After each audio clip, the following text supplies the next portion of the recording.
சங்கீதம் 119 வசனங்கள் 81 முதல் 104 வரை. உம்முடைய இரட்சிப்புக்கு என் ஆத்துமா தவிக்கிறது, உம்முடைய வசனத்துக்கு காத்திருக்கிறேன். எப்பொழுது என்னை தேற்றுவீர் என்று உம்முடைய வாக்கின் மேல் நோக்கமாய் என் கண்கள் பூத்து போகிறது. புகையிலுள்ள துருத்தியைப் போலானேன், உமது பிரமாணங்களையோ மறவேன். உம்முடைய அடியனுடைய நாட்கள் எம்மாத்திரம். என்னை துன்பப்படுத்துகிறவர்களுக்கு நீர் எப்பொழுது நியாய தீர்ப்பு செய்வீர்? உம்முடைய வேதத்துக்கு விரோதமாய் அகங்காரிகள் எனக்கு குழிகளை வெட்டினார்கள். உம்முடைய கற்பனைகள் எல்லாம் உண்மையாய் இருக்கிறது. அநியாயமாய் என்னை துன்பப்படுத்துகிறார்கள். நீர் எனக்கு சகாயம் பண்ணும். அவர்கள் என்னை பூமியில் இராமல் நீக்கிவிட சற்றே தப்பிற்று. ஆனாலும் நான் உம்முடைய கட்டளைகளை விட்டுவிடவில்லை. உமது கிருபையின்படியே என்னை உயிர்ப்பியும். அப்பொழுது நான் உம்முடைய வாக்கின் சாட்சியை காத்து நடப்பேன். கர்த்தாவே, உமது வசனம் என்றென்றைக்கும் வானங்களில் நிலைத்திருக்கிறது. உம்முடைய உண்மை தலைமுறை தலைமுறையாக இருக்கும். பூமியை உறுதிப்படுத்தினீர், அது நிலைத்திருக்கிறது.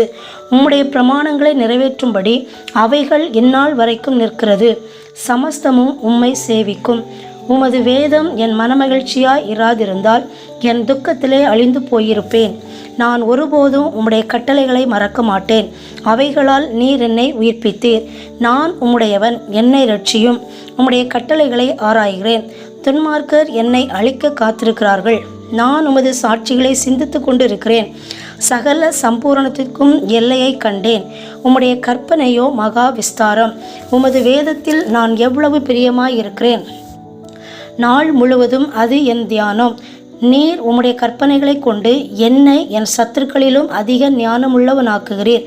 அவைகள் என்றைக்கும் என்னுடனே இருக்கிறது. உம்முடைய சாட்சிகள் என் தியானமாய் இருக்கிறபடியால் எனக்கு போதித்தவர்கள் எல்லாரிலும் அறிவுள்ளவனாய் இருக்கிறேன்.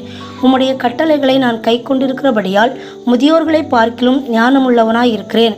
உம்முடைய வசனத்தை நான் காத்து நடக்கும்படிக்கு சகல பொல்லாத வழிகளுக்கும் என் கால்களை விலக்குகிறேன்.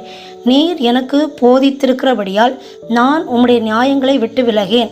உம்முடைய வார்த்தைகள் என் நாவுக்கு எவ்வளவு இனிமையானவைகள். என் வாய்க்கு அவைகள் தேனிலும் மதுரமாயிருக்கும். உமது கட்டளைகளால் உணர்வடைந்தேன். ஆதலால் எல்லா பொய் வழிகளையும் வெறுக்கிறேன். ஆமேன்.